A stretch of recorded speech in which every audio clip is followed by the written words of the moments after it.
Welcome to the AP Microeconomics Unit 2 review session. I'm mmbcsmen. If you have any questions about this subject, feel free to ask away in the chat. I'll do my very best to get through the chat. I'm watching the chat on a separate screen, so hopefully I do get through all of your questions as well.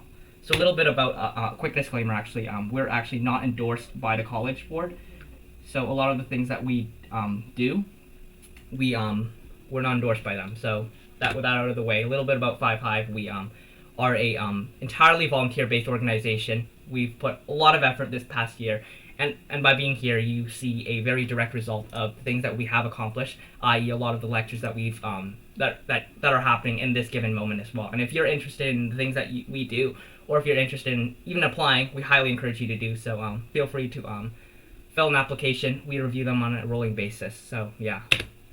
Without further said, if you got any questions, dump them in the chat. So yeah, Unit 1, 2.1 is a little bit more about the start of what's really going to be the bulk of this course as well.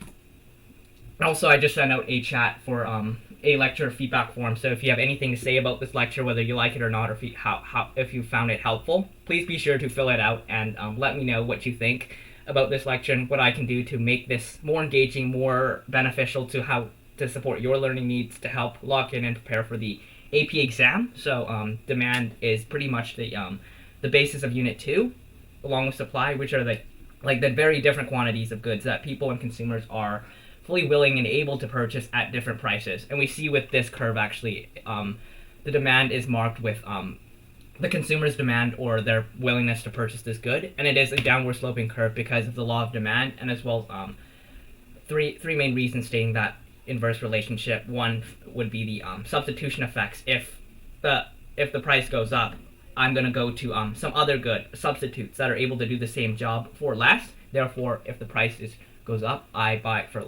would buy less, and I would also resort to alternatives as well. As for the material, I can quickly send it out in the chat as well. So if it doesn't work, also be sure to refresh your page. Hopefully it does work after that. No problem. So yeah. So again, the income effect is as I make more money, I'm more or less likely willing to buy goods, and it's supposed to law of diminishing marginal utility, which states that as I buy more items, I'm probably less and less willing to do so. It seems that my permissions have been off, so that should have been fixed. So yeah. So as with the law of diminishing marginal utility, as I purchase more of one good, I become less and less inclined to buy more of the same good at the same price. So for example, if I was at McDonald's, I could probably eat a Big Mac for $5, which is a great Big Mac at first. I could eat another one. I would also like it. If I want to eat the third one, probably not worth my $5. And my fourth one, probably not. I think I should just stop there because it is it does get really probably not your best bet to keep eating after that many Big Macs. And if you're eating this many Big Macs, hopefully none of you are doing that. And if you do, please tell me if you do. And I think we could probably have a quick chat. So as for the demand, where we get this curve from, it actually comes from the sum or the total demand of all the consumers within a given market. So this is from the demand of one person plus the demand of another plus the demand of another people, which ultimately you add these demands up to get a demand schedule. So at $1, how many people are willing to buy? How many people are willing to buy at $1? Same for 2, 3, 4, and 5. And by adding these numbers, you get one big graph that shows it, and as well as we see the same trend. As the price increases, the quantity demanded decreases as well. So now we can also put this out on the graph here with the first unit here at 25, followed by 2 at 21, 3 and 15, and for $4 you would buy 10. For $5 only 5 would be sold as well. So yeah, so the graph would just be following along these points, and then the demand curve is again down. And then some shifters of demand curve. Actually, I actually got this really good acronym merit from my aunt who was here earlier. So And he is really good with economic stuff, and I really do like this acronym. So MERIT stands for the market size. So like with the market size, you also should consider how that's going to shift. So for example, if the market becomes bigger, there's probably going to be more people that are willing and able to buy it, therefore it shifts the curve right. And if it's smaller, vice versa. And as well as expectations for the future. If I think that the price of eggs are going to go up, what am I going to do? Am I going to buy it now, or am I going to like wait it out until into the future and buy it at a higher price? So I would probably buy it now rather than later to save a couple bucks per carton or gallon, or per carton, as well as related goods, which we'll talk a little bit more about in relation with complementary and substitute goods, and as well as income. So how much money I make would really impact it, whether that's inferior or normal goods. So if I make more money, a normal good, I would keep buying more, and if it's an inferior good, I would buy less and less and less. And as well as the number 5, T for taste and preferences. So if somehow I just suddenly start liking to eat blueberries, I would probably start buying more and more and more blueberries. So yeah, and then one of the key things I see a lot of people really get wrong is that price shifts the curve. And in fact, no, it does not shift the curve. The price does not shift the curve. It only causes a movement along that curve. And using this, price only moves between here and here. So it would only result in shortages and surpluses, which again, I will talk a little bit more about later down the line as well. So do keep that in mind. So one of the things that the College Board really likes to do is have a multiple choice question. Which of the following would cause the demand curve to shift either left or right? And then one of the options would be the price. And even if in the event that you really don't know what's going on, price is definitely going to be one of your options, which you could easily knock out because price does not shift the curve. In fact, it only causes a movement along the curve. So that's 5 down to 4 options. And here is an example of what it would look like. So if I wanted to buy more ice cream because the weather is nicer, what do we think would happen to the curve? So if you all want to type in the chat, feel free to do that.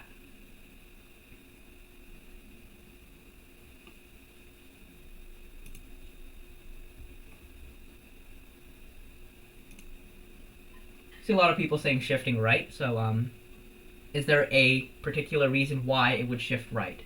Which shifter would that be of the 5 that I've mentioned? So either one of these 5.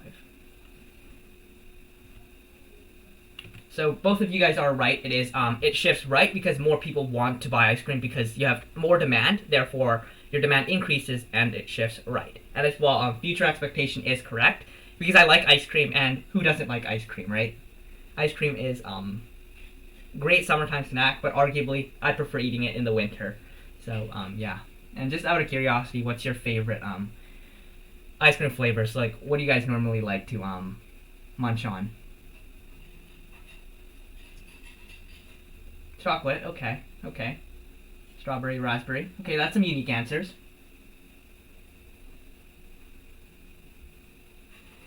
Pistachio, nice.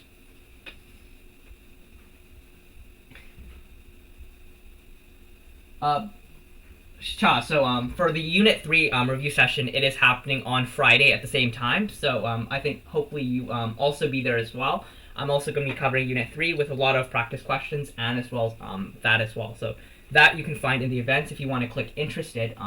I can also send that event link out later on, closer to the end of this lecture, so you can hit enter. So hit interested so you don't miss it. So just like how you got pinged for this, you will also be there for. And as for the timeline and scheduling, depending on the units 2, 3, and 4, I am looking at around an hour-ish to get through the entire unit. Hopefully around there. And if the unit does turn out a little bit longer, if you guys want more practice, I can definitely stay for a little bit longer as well.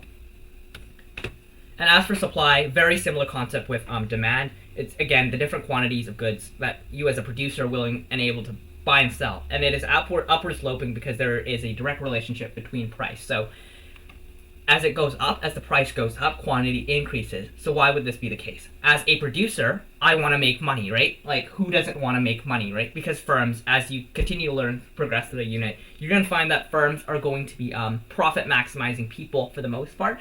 Meaning they want to make as much money as they want. Like, they want to be greedy and they want your money. So if the price goes up, they're going to they'd love to charge you more, which is also kind of why monopolies exist in a lot of places in the world in the context of the market. So again, it is made up of the different demand schedules of everybody else by adding up the demands of people at different prices. We can also find the total supply from this with it very same idea. And now some of the shifters of supply, which very similar. Another great acronym from my aunt who has provided me with some resources for this. First and foremost, subsidy and taxes. If I'm going to tax you more, you're probably not going to be able to create as much because I just kind of robbed you out of some money that you could have been using to make money. As well, technology. So if you can make things more efficiently, why wouldn't you just make more with the same resources that you have? Because you're able to sell more, you're able to increase supply as a result, as well as other goods in the market as well. Number of sellers in the market. If more and more people are trying to sell because they can just make money, more people are going to hop into the market, which we'll learn about the effects on it in Unit 3, so be sure to come down here for that as well. Expectation for the future again, and as well as resource costs. So by combining all of these together, you actually get a equilibrium graph, which we'll talk about in Unit 2.6, which is this point here. So price elasticity of a demand. So think about how elastic things are. So elasticity, you would probably think about a rubber band. So for example, by stretching it is a lot more elastic, therefore it is a lot more responsive to things when it comes down to price changes. And elasticity measures things based on percent quantity change over percent change. So here's just a graph. Feel free to take a screenshot of this as to what elasticity looks like. So unit elastic's 1. So if it's more elastic, less elastic, which also dependent on the amount of substitute and complementary goods as well. And there are also a few factors that determine this elasticity. The availability of substitute goods as well. So first and foremost, elastic goods generally have a more diverse range of close substitutes that can do its job. So for example, if the price of one thing goes up, I can easily switch my move my money around to buy a similar good instead to save myself some money and buy and get the same job done for less. Therefore, it is a lot more elasticity, and as well as the necessity of the good. If you need it right now, right here and right now, you're probably going to have to buy it now. Therefore, future expectations definitely will not let you wait it out or buy it later. Which likely, if you need it now, it's probably going to be inelastic. Therefore, you're willing to pay more because you just need it now. As well as the share of income, where expensive goods are generally a lot more responsive to this price change. Like, how likely are you willing to buy a Happy Meal at McDonald's versus how likely are you going to go to Best Buy and buy a new laptop, right? So, yeah. Again, if you have any questions in the chat, feel free to dump them. Here's just the formula of price elasticity, which will be the percent change in quantity over the percent change in price. And again, if it is more than 1, it is very more so elastic, and vice versa. If it's less than 1 is equal and perfectly equal. So this would kind of showcase that. You can look at the general idea of how the line looks like when it is perfectly elastic or inelastic. It'll either be vertical or horizontal. And then the common misconception that a lot of people have is that the slope is the elasticity, which is not going to be the case. Generally, what's going to happen with the with a curve like this, we see that at the top of the curve, people are going to be a lot more responsive to the these price changes, because if it has a lot more money, a lot less people are going to be willing to buy things. So for example, gas is generally pretty elastic, so when it is cheaper in the morning, probably going to go out and buy it earlier. And as for Catherine, with the absolute value of number, generally it's not really going to matter in this situation because you're only looking at it, is it more or less than 1? So the absolute value, I like to do it with absolute value, but for much of this, when it comes down to this, the negative sign really doesn't matter too much. But yes, gas can also be made in the same constant in the same argument as well. So that's also true. Yes, positive and negative only really comes down to complements and substitutes, which I will talk a little bit more about in 2.5 and other elasticities. So to find the elasticity of demand, one way to do it for demand, and it really only works for demand, is the total revenue test, which is to determine how much money a firm would make if they change the price. So if it's inelastic and total revenue and price are going to go up and down in the same direction, whereas elastic demand, they will go in opposite directions as seen here.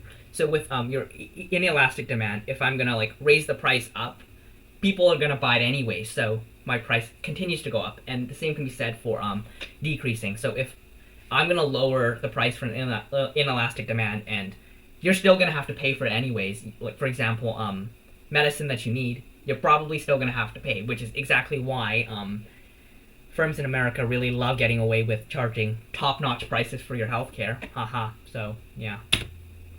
And this is also one way to think of things for elasticity. As your price increases, total revenue decreases for elastic. Both of them go the same way for inelastic, and unit elastic, no changes. And 2.4, price elasticity of supply. Very similar idea again. The formula is the same idea as well. And factors that determine the price elasticity of supply. So the availability of substitute goods. So if there are more and more substitute goods that can do the same job, I'm going to be switching back and forth between whichever one is the best substitute. Therefore, it is more elastic and more responsive to the price change, and as well as the need for that good, as I mentioned earlier. Some other elasticities now, which is where your normal, inferior, complementary substitute goods come into play as well. So your income elasticity is the first of the three, which is the percent change in quantity relative to how much money you make, i.e. income in this case. So this can help us determine the normal goods between inferior goods as well. Here, as mentioned before, your positive and negative values will be very important. You can't just ignore it because it will probably change your answers about half the time. So with the positive and negative signs, when you get the when you plug in this formula, so for example, a 10% decrease would be a negative change in demand, whereas whereas income, if it goes up by 5%, therefore you have negative 10 over 5. Therefore your answer is negative. Therefore it is an inferior good, meaning as you make more money, your demand for the good decreases, and the opposite can also be said for a normal good. If my income increases, my demand also increases. So again here, if your income and as well as your QD decrease, it's all again normal goods because your two negative signs cancel out mathematically, meaning that it is a your answer is positive. So your cross-price elasticity is the price percent change in quantity over relation of one good over another, and this can help us really distinguish between complementary and substitute goods. So do these two goods go in hand versus substitute goods? Can I just buy this one instead of that one? And here again, your positive and negative values will also mean something. So your positive values here indicate your substitute goods. So like if I can meaning that I can interchange one good between another, as well as your negative elasticity, which indicate complementary goods. So the demand for one good decreases, the price of its complement increases. So for example, for substitute goods, your toothbrush and toothpaste. So if the demand for toothpaste increases, your toothbrushes also increase as well. As for cross-price elasticity, I thought the percent change in QD was divided by percent change in total good for Y. This is the formula that it should be. So like the change, you're comparing cross price. So think about when it comes to like cross price, you're cross referencing the prices between both as well. So it is your percent changes in price. Okay, now this is where Unit 2 really starts to kick in. A lot of the stuff you're combining together. So with Unit 2.1 and 2.2 with supply and demand, you combine both of them to make a beautiful graph that really starts to get complicated in Unit 3 and 4, which we'll talk a little bit more about as well, which by combining them you get a equilibrium price, which is the price that you are willing to buy and sell together. So this is where consumers are willing to, a price that consumers agree, and as well as one that producers also agree on. So therefore, both parties are satisfied in this situation. So with consumer surplus, with both of these graphs, you get surplus, which is the difference between how much you're willing to pay versus how much you actually sell. And this would be for consumer surplus, which is how much money how much more money you're willing to pay on top of the extra price. So this is just kind of the idea of like profit that a company could have made that they didn't actually end up making, which more so in Unit 3 as well.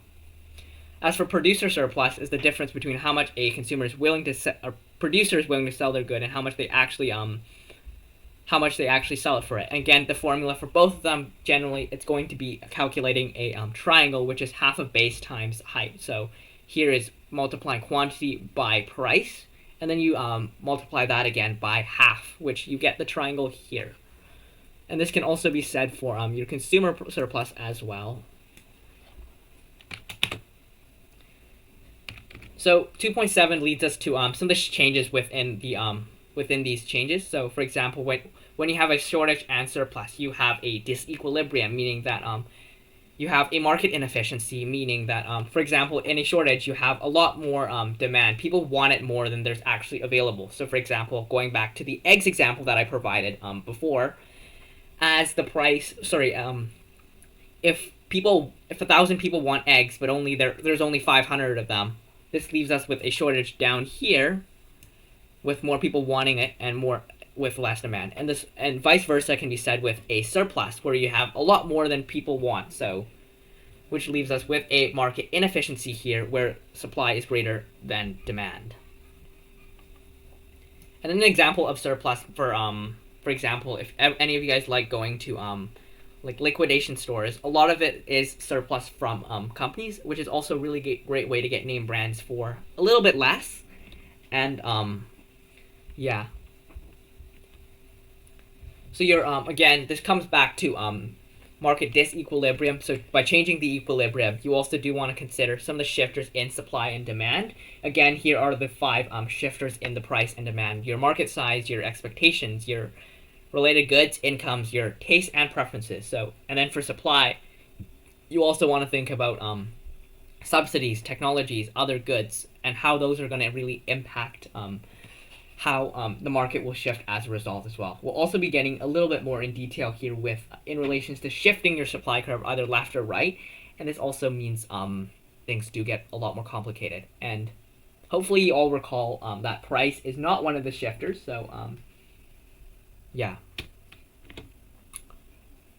So returning to the example here, as the market size increases, more demand, more and more people want to buy, and as well as if the cost of producing is going to increase, what would also happen is your supply is going to shift left because it costs more to make the same amount of money, therefore decreasing the supply in the market. So with this example, returning with the ice cream question, what would happen if the price and quantity of when the price and quantity of ice cream shifts to the right, or sorry, your demand curve shifts to the right? What will happen to the price and quantity if I shift the curve right? So if you want to just type in the chat or say something, go for it.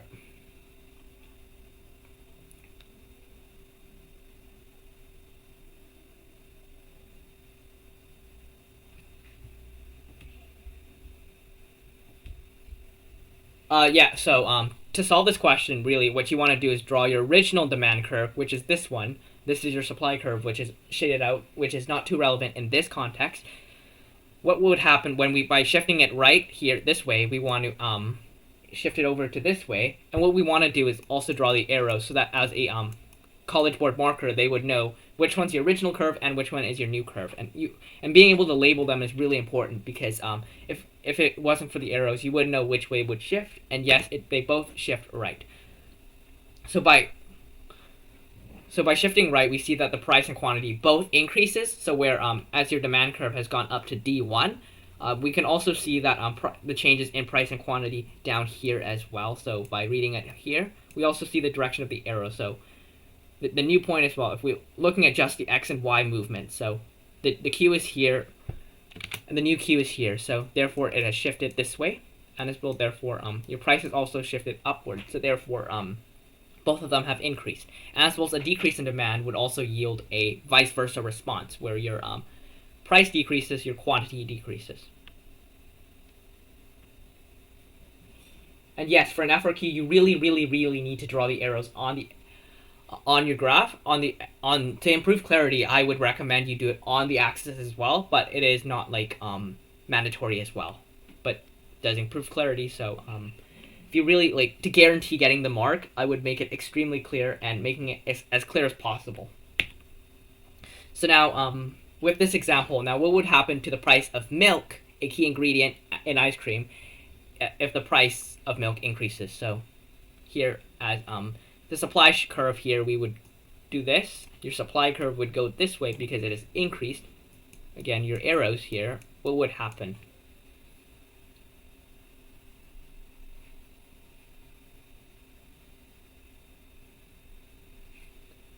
Your quantity would, if it would decrease, what would also happen to the price?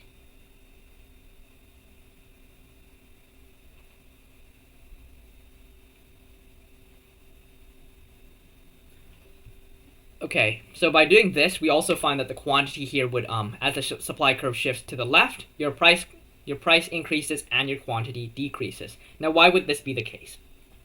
As for shifting it to the left, we see that the demand has not changed at all. However, your supply has decreased because there's less. It is more difficult for producers to make ice cream, and therefore there's going to be less ice cream in the market, as well as because ice cream is in the market and as a scarce resource, there's only so much ice cream, and the demand hasn't changed. Therefore, people are going to be more willing to pay for more, and therefore driving up the cost of ice cream as well. So your price would increase, your quantity would decrease. And the same can be said for vice versa. If my supply increased, my price would decrease and my quantity would increase. And yes, I did say that price is not a shifter. Price only shifts the demand up and down, only along the curve as well. So as for the price, it changes, it increases up or down as a result of the changes in the supply, which one of the shifters here is the price of resources, which has changed the supply curve, therefore increasing price as a result. So price directly is not a shifter. However, it has changed as a result of changing one of these shifters in supply. So hopefully, does that clarify your question?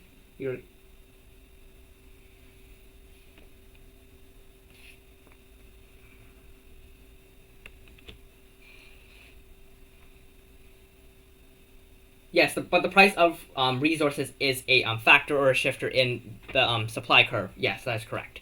So with regards to the shift in supply and demand curves, we also see there will be a change in consumer and producer surpluses. So with the example that I provided here, the original consumer surplus and producer surplus is here and down here as well. So this would be your producer surplus.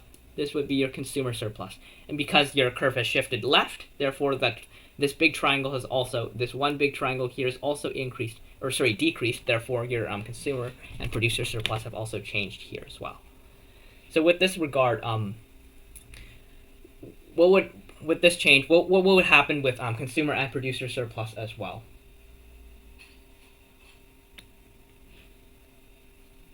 So by changing this as well, we see that new triangles have also formed as well. By shifting this way with your supply curve, we see that your consumer surplus has decreased, as well as this new demand.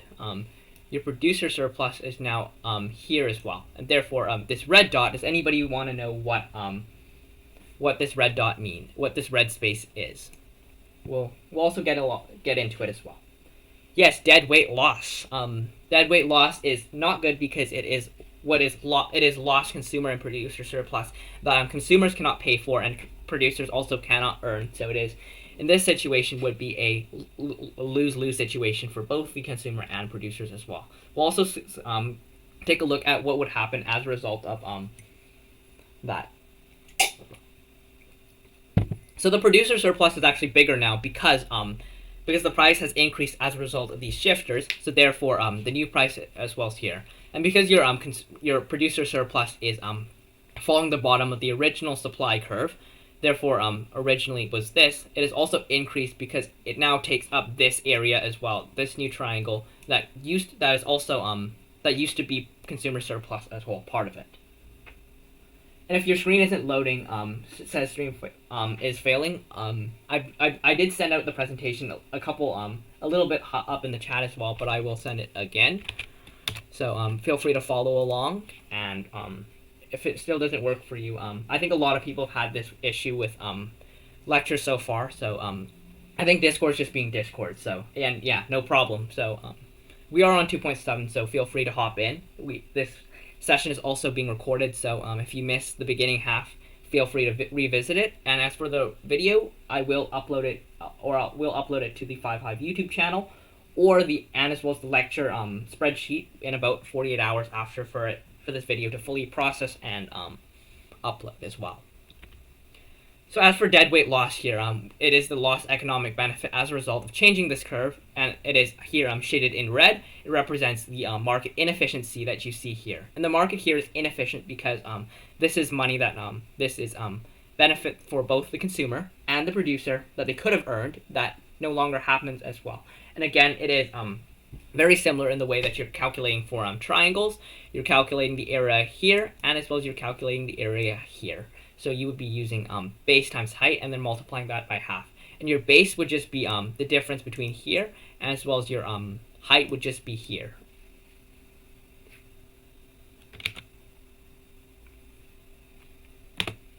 So again, your so here, as a result of a quick reminder here for unit 2.7 is that your as your curve shifts right, your price increases and your quantity increases for demand. And for demand, when it decreases, it's vice versa. As well for supply, as your supply increases, your curve is going to shift right. Your price is going to decrease because quantity has been driven up, and firms are trying to just sell whatever they have, and therefore they'll do it with lower prices as a result of shifting the curve.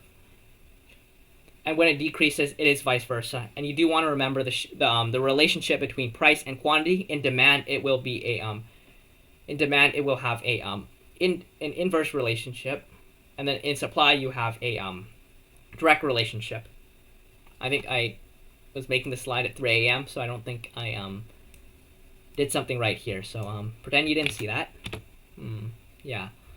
As well as market disequilibrium, something that's going to be rather painful here, or where I found the most difficult, are the double shifts, which is when both your supply and demand curve shift simultaneously within one situation. And you can easily do this by modeling the situation when it gets difficult in two separate graphs. So one for the change in supply, as well as another for the change in demand. So with the situation here, with the price of milk, a key ingredient for making ice cream, has increased, simultaneously your demand is also increasing. So what would we think would happen with the market for ice cream with respect with the price and quantity? So if you want to take a moment to crack it, I will also be going over it in a bit as well.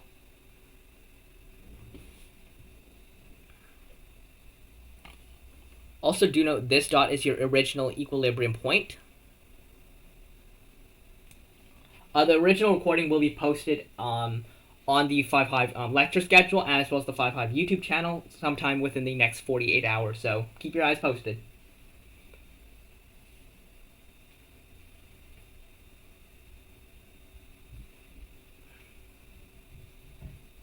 As for your answers, if you guys would also like to explain your reasoning to why something is increasing or decreasing, please also feel free to do that as well. Any reasons, we can evaluate them.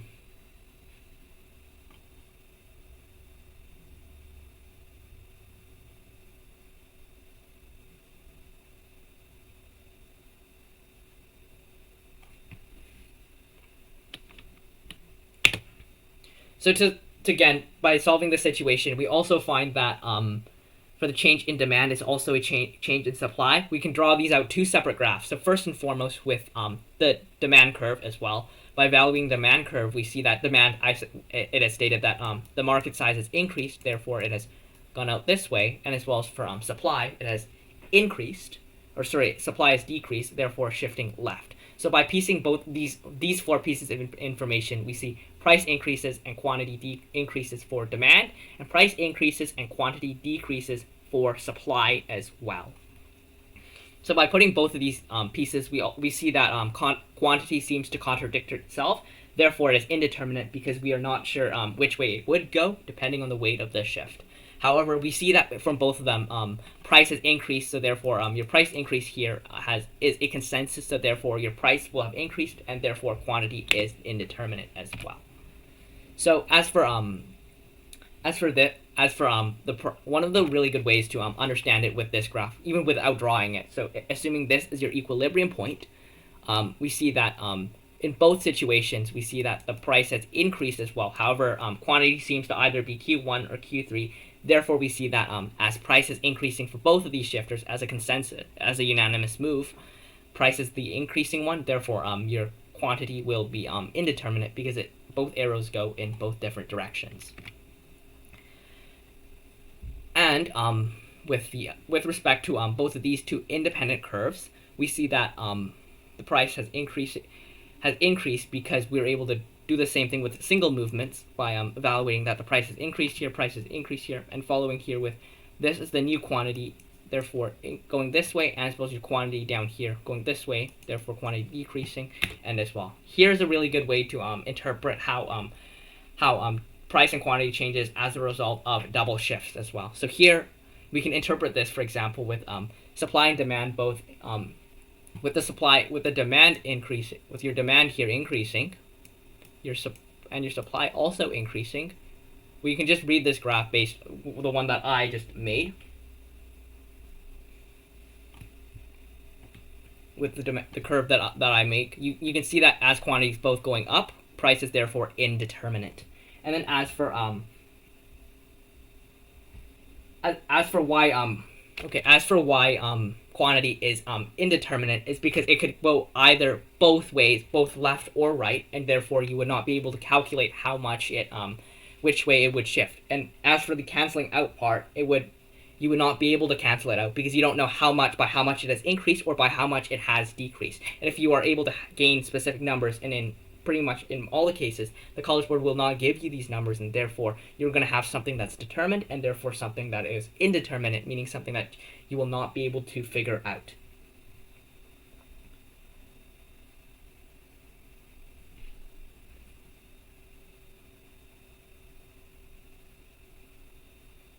Yeah, perfect.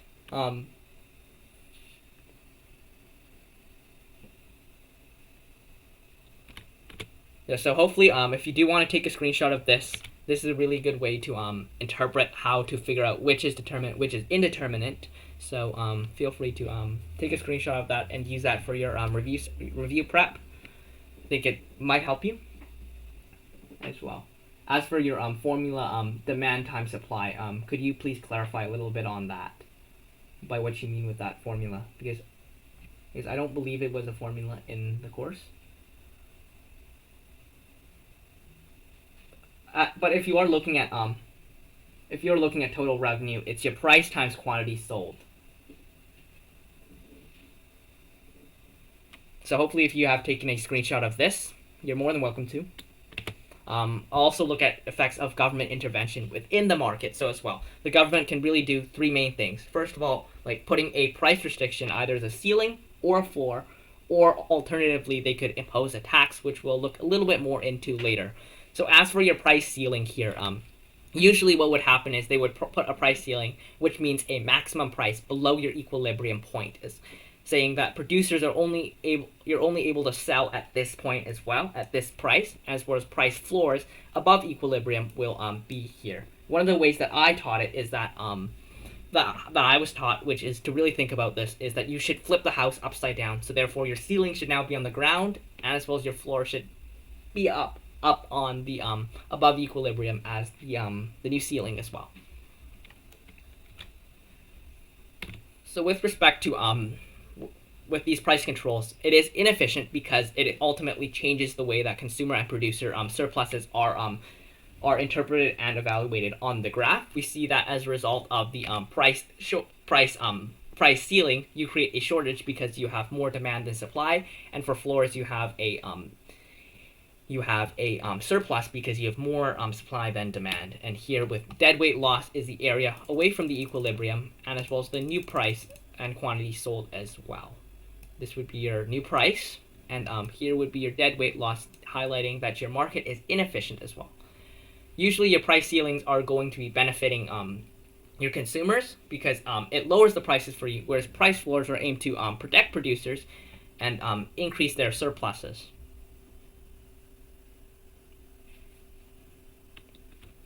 Now, however, something that I do want to mention that I see is a really good trap that the College Board likes to do. So what if you have a price ceiling up here and as well as a price floor down here? Does anyone want to take a guess as to what would happen if I was to put a price floor ceiling in these respective locations?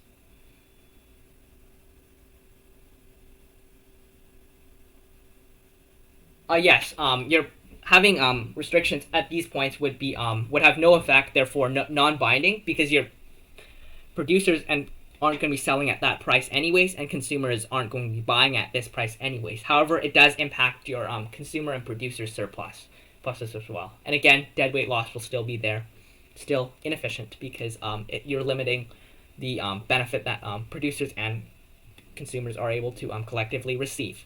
Now, with a tax, there is a per unit fee on how much the government is collected, and therefore taxes and tariffs will also shift the curve upwards by modeling the graph here.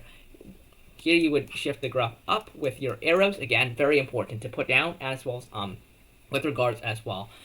And by implementing a new tax here with the new price, sorry, that was a very bad line by me. Okay, there we go. Much better, although it's still pretty shabby. You end up with this area as your tax revenue, meaning this is money that is sent to the government as a result. As a result, your new price will be up here. Therefore, anything up here will also be your consumer surplus. Hopefully, my handwriting is legible. If you are able to read it, please tell me that you can. And as for your consumer surplus and producer surplus, both of them would decrease. Therefore, your producer surplus is down here as well. Again, here you would have, again, deadweight loss.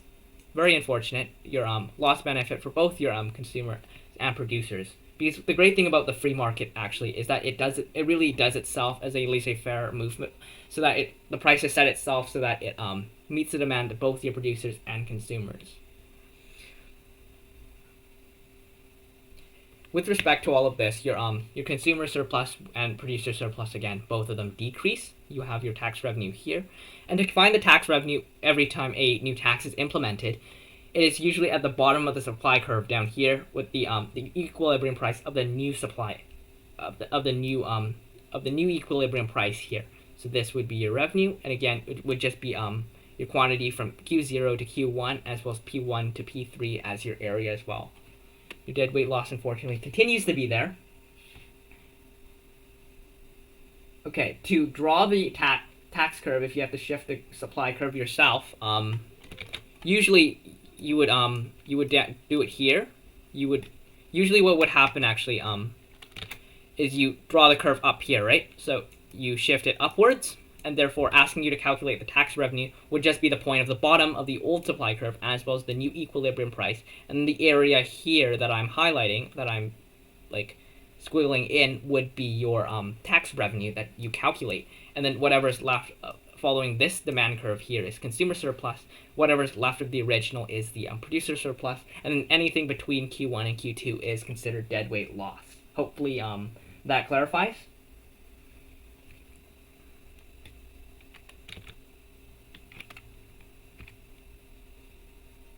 As for the tax, usually, not necessarily, it doesn't always shift by the amount of tax.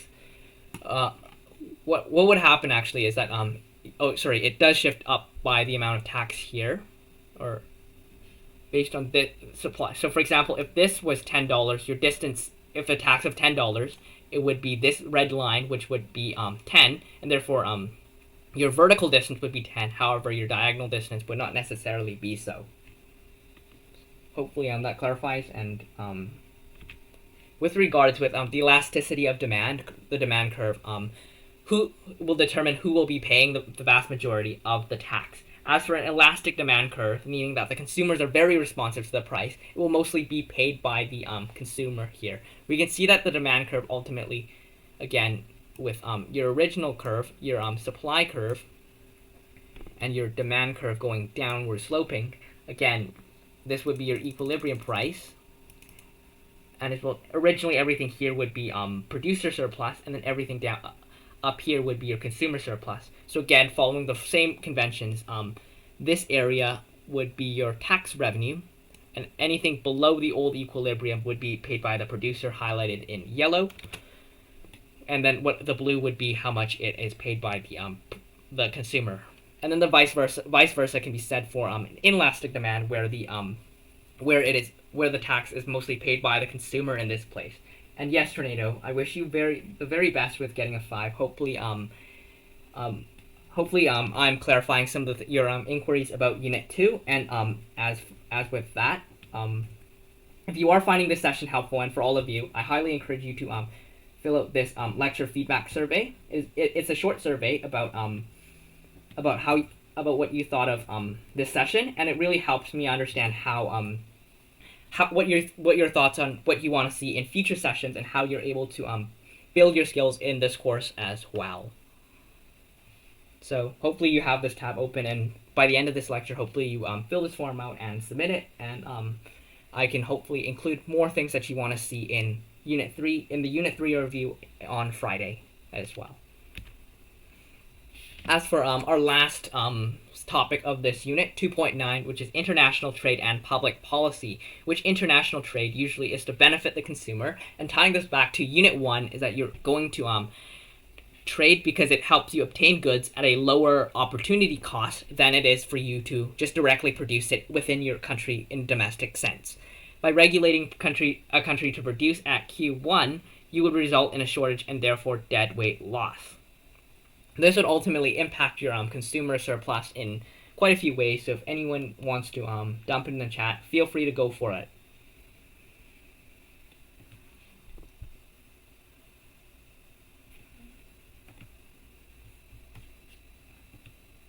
Holy hell, I have 60 slides. I did not realize that I have this many.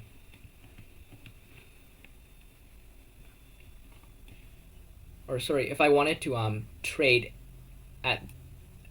here, think of it as a price ceiling at P1. So if I wanted to regulate production at Q1, and there's still going to be a shortage because demand is higher than supply, therefore we're going to be having a shortage. And the purpose of trade is to eliminate that shortage to meet demand to meet the market demand. And this would ultimately increase your consumer surplus because there would be lower prices, and yes, that would be true. Your area here, and trade would eliminate all that consumer surplus because of decreasing producer surplus, which is aimed to hopefully eliminate deadweight loss. Although it is still inefficient, it would aim to eliminate the deadweight loss up here. However, you would still have a market inefficiency where consumers would import to meet their demands. Producers would be producing here. Consumers would be buying at these points, and therefore this is your triangle for consumer surplus, and then this would be your producer surplus as well. Now imagine with P1 here as your price floor, and the government does collect tariffs.